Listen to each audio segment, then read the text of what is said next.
সকাল বন্ধুরা, আশা করি তোমরা যে যেখানে আছো খুব ভালো আছো আর আমিও ভালো আছি। তো ঘুম থেকে উঠেই জিশানের আজকে স্কুলে পরীক্ষা ছিল, তো ওকে পরীক্ষা দিতে নিয়ে গেছিলাম। আর পরীক্ষা দিয়ে নিয়ে চলে আসলাম। এখন বাজে ওই 9:30 মতো। তো দেখো, জানালা খুলে দেখি, মানে পর্দাটা সরাতেই দেখি দুটো পাখি জানালার গ্রিলে বসে আছে। তো সেটাই একবার দেখে নিলাম, আর জিশান তো খুব মজা পাচ্ছিল সেটা দেখে। তো আর জিশান তো বসে আছে, ওকে ড্রেস সব খুলে দেবো, সবে স্কুল থেকে এসে বসেছে। আর এই যে জিমি সোনাটার মজা দেখো, ও ঢুকে আছে ওর মধ্যে, ওঠা নিয়ে ও খেলা করছে। মানে কখন যে কি করে বুঝে পাওয়া মুশকিল। তো আমার সারাদিনের মানে সকাল থেকে কোনো কাজ হয়নি, আসলে ঘুম থেকে উঠতে অনেকটা লেট হয়ে গেছিলো, আর আজকে ছিল যেহেতু এক্সাম। তো তাড়াতাড়ি করে আমি ভাবলাম আগে কাজগুলো পরে এসে করব, আগে ওকে স্কুলে নিয়ে যাই, কারণ লেট হয়ে যাবে। আর লেট হয়ে গেলে মানে এক্সাম দিতে অনেকটা দেরি হয়ে গেলে তো আরও প্রবলেম হয়ে যাবে। তো তাড়াতাড়ি করে ওকে খাইয়ে দাইয়ে আমি নিয়ে স্কুলে চলে গেছিলাম। তো পরীক্ষা দিয়ে চলে আসলাম, এসেই দেখো কাজে লেগে গেছি। আসলে ঘুম থেকে উঠেই যে লেট হয়ে যায়, এই লেটটা পূরণ করতে কিন্তু অনেকটা মানে কি বলবো, কষ্টই হয়। আর তারপরে তো সকাল থেকে প্রচণ্ড গরম পড়েছে, এতটা গরম বলার ভাষা পাচ্ছি না।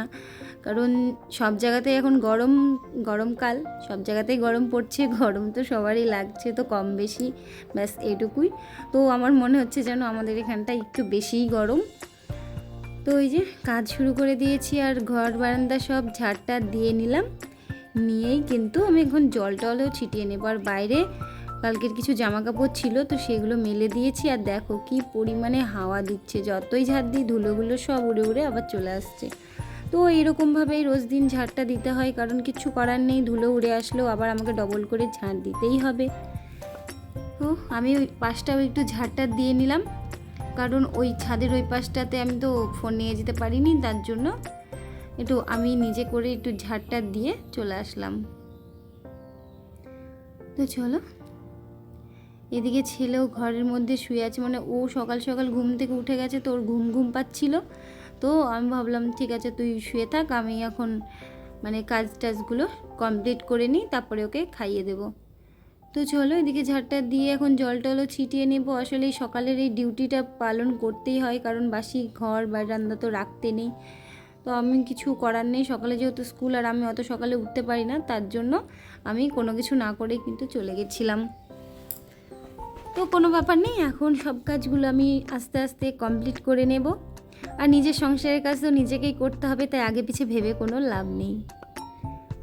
এই যে টল দিয়ে নিলাম, এখন ছিটিয়ে নিলাম, এখন আর ধুলোটা আসবে না।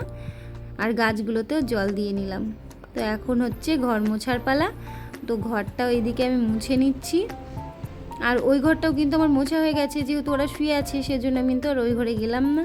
তো এই ঘরেই আমি এখন আগে ওই ঘরটা মুছে এই ঘরটা মুছতে চলে এসেছি। ওই যে খাট চৌকির তলাটা কিছুটা আমি পরিষ্কার করে নিলাম। আর আজকে না ভেবেছিলাম যে আমি বিছানার চাদরটা পাল্টাবো, কিন্তু আজকে সময় হলো না। আর যেহেতু লেট হয়ে গেছে, স্কুলও ছিল, অনেকটা বেলা হয়ে গেছে, তার জন্য না আমি ভাবলাম কালকে আমি চেঞ্জ করে দেব।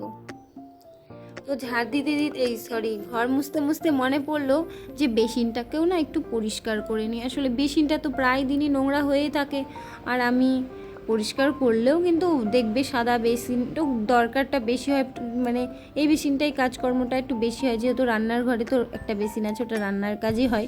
আর এটাতে হাত ধোয়া মুখ ধোয়াতে এই কাজগুলো হতেই থাকে। তো আমার জানি না একটু কেমন যেন মনে হয়, তো যার জন্য আমি 2-1 দিন পরে আমি কিন্তু বেসিনটা পরিষ্কার করে থাকি। তো চলো, এদিকে আমি হারপিক দিয়ে বেসিনটাও সুন্দর করে পরিষ্কার করে নিয়ে এখন এই যে ধুয়ে নিচ্ছি। ধুয়ে নিয়ে তারপরে যে মানে ঘর মোছার টাইমে বেসিন পরিষ্কার করার একটাই কারণ, এই যে বেসিনের যে জলগুলো ছিটে নিচে পড়ছে, সেগুলো কিন্তু একসাথে মোছা হয়ে যায়, বারবার ডবল খাটনি করতে হয় না। তো এই যে আমি এখন বেসিনটা পরিষ্কার করে নিয়ে আমি কিন্তু এই যে নিচের টলগুলো সব পরিষ্কার করে মুছে নেব, আর বারান্দাটাও মুছে নেব। তো চলো, বেসিনটা পরিষ্কার করা হয়ে গেছে, এখন আমি জিনিসগুলো সব গুছিয়ে রেখে দিলাম এখানটাতেই। আর এখন ঘরটাও মুছে নিচ্ছি। এই সামনে এটুকুও মুছে নেব, যেহেতু একবার জল ছিটিয়ে গেছি, কিন্তু জল হয়ে থাকলে না এখন ধুলোগুলো উড়ে এসেই এই জলে মানে পড়ে কাদা হয়ে যাবে। তো চলো, এদিকে আমি জলটাও মুছে নিলাম।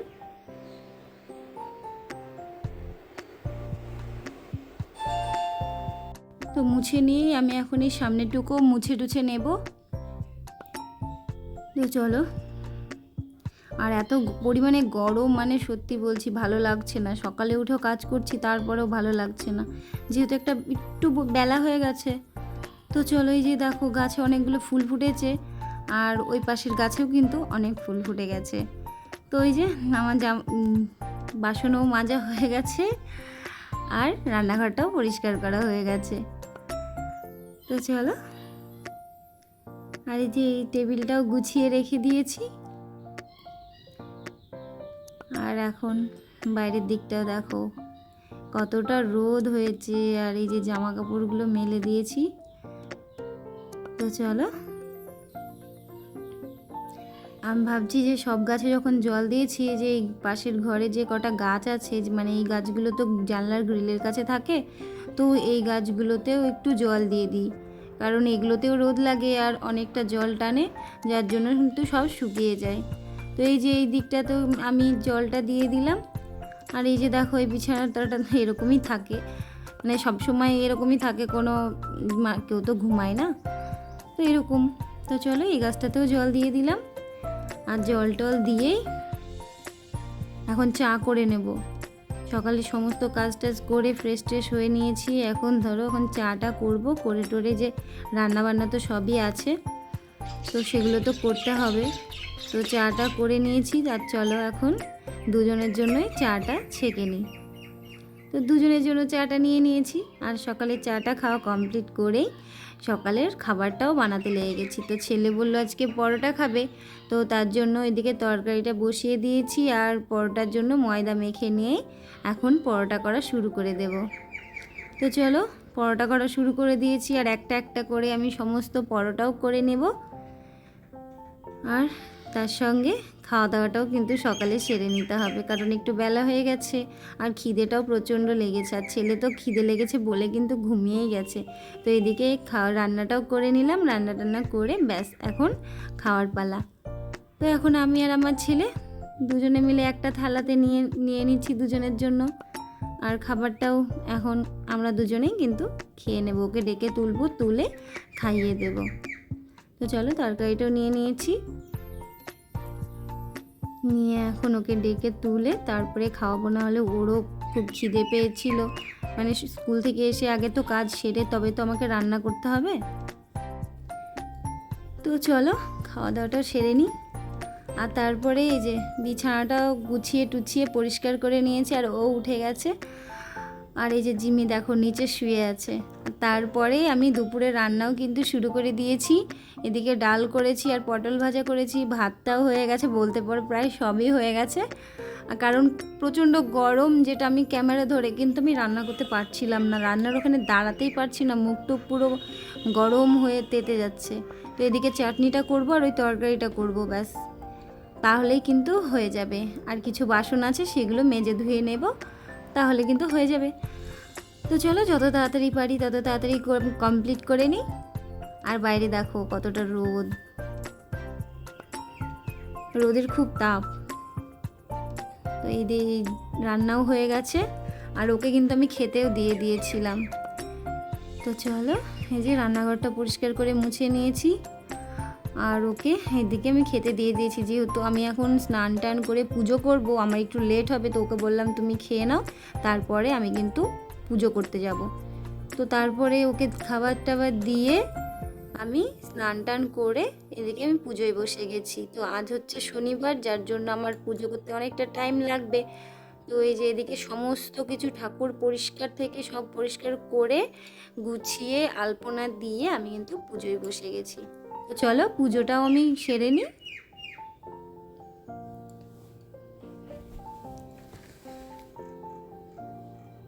তো এইদিকে আমার পুজোটাও কমপ্লিট হয়ে গেছে। তো দেখে নাও, আমি কিন্তু শনিবারের পুজো এরকমভাবেই করে থাকি।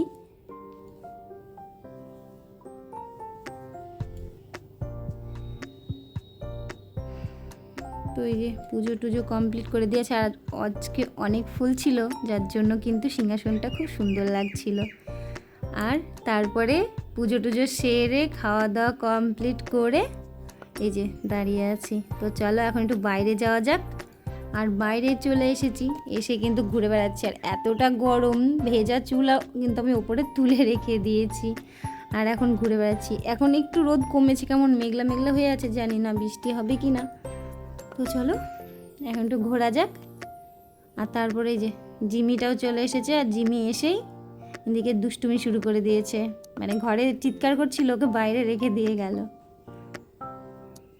তো চলো জিমি সোনার সাথে খেলতে খেলতে আগের দিনের কিছু কমেন্ট পড়া যাক। ছোট্ট পরিবার থেকে দিদিভাই বলেছো প্রতিদিনের মতো খুব ভালো লাগলো, নতুন ফার্নিচার খুব সুন্দর হয়েছে। তো অনেক অনেক ধন্যবাদ দিদি, আর অনেক ভালোবাসা। আর নীলাঞ্জনা তুমি লাভ রিয়াক্ট দিয়েছো, তাই তোমাকেও অনেক অনেক ভালোবাসা। আর সুমনা দিদিভাই তুমি বলেছো খুব ভালো হয়েছে বোন ব্লগটা, আর তোমার ফার্নিচারটাও খুব ভালো হয়েছে, ভালো থেকো। তো ধন্যবাদ দিদিভাই, তোমাদের অনেক অনেক ভালো লেগেছে তার জন্য। তো চলো এই যে সন্ধ্যা হয়ে গেছে, আর আমি সন্ধ্যাটাও কিন্তু দিয়ে নিয়েছি, প্রসাদগুলো তুলে নিয়ে ব্যাস এক জায়গায় গুছিয়ে রেখে দিয়েছি, এখন সবাইকে দিয়ে দেব। তো তারপরে কিন্তু সন্ধ্যার পরে ডিউটি থাকে ছেলেকে খাওয়ানো, জিমকে খাওয়ানো। তো আজকে ছেলের পড়া ছিল, যেটা আজকে কিন্তু তাড়াতাড়ি পড়াতে চলে এসেছে, একটু বিকেলেই এসেছে পড়াতে। আর এদিকে জিমিকে খাওয়াতে খাওয়াতে দেখো আমি কিন্তু তুলসী তলাতেও সন্ধ্যাটা দিয়ে নিয়েছি। আর এখন প্রায় অনেকটা রাত্রি হয়ে গেছে, আর ছেলে ওই ঘরে পড়ছে। আর আমি এখন এই যে গরমে দেখো পুরো ঘেমে স্নান হয়ে গেছি। এতটা গরম, মানে সত্যি আমার গরম এতটা বিরক্ত লাগে না, সবসময় গা হাত পা ঘেমে কেমন চ্যাট চ্যাট করে, ভালো লাগে না। তারপরে এই যে চাটা করে নিয়ে ঢেলে নিচ্ছি, আর এখন চাটা খেয়ে নেবো। আর এই যে মানে আমি প্রথমে চা ঢালছিলাম, তো সব চাগুলো কেমন অল্প অল্প পড়েছে, ফার্স্টে অতটা খেয়াল করিনি। আর তারপরে আমি মানে দিতে যাব, সে সময় খেয়াল করছি আমার চাগুলো তো একেবারে একটু কম কম লাগছে। তো তার জন্য আবার কিন্তু আমি ফ্লাক্স বন্ধ করতে গিয়েও কিন্তু আমি আবার ডবল ডবল করে ঢেলেছি, কারণ জানি না গরমে মনে হচ্ছে যত তাড়াতাড়ি পারি আমি ঘরের মধ্যে ঢুকে যাব, আর ভালো লাগছে না বাইরে থাকতে, এতটা গরম। তো চলো এদিকে আমি চাটা দিয়ে কমপ্লিট করে নিয়েছি, এখন বিস্কুটটাও দিয়ে দিব। আর জিশানের ম্যামকেও কিন্তু আমি চাটা দিয়ে আসবো। তো চলো এটা তোমাদের সকাল সন্ধ্যার ডিউটি, তোমরা তো জানোই এই দুবেলায় কিন্তু আমি চা করি আর চা খাই। তো এই যে চাটা খাওয়াটা কমপ্লিট করে সমস্ত বাসন আমি কাপ প্লেট যা ছিল ধুয়ে রেখে দিয়েছি। তো চলো আজকের মতো ব্লগটা এখানেই রাখছি। যদি তোমাদের ভালো লাগে তো একটা লাইক কমেন্ট ও সাবস্ক্রাইব করে দেবে চ্যানেলটাকে। তো সবাই সুস্থ থেকো, ভালো থেকো, টাটা। ফিরছি কালকে একটা নতুন ব্লগের সঙ্গে।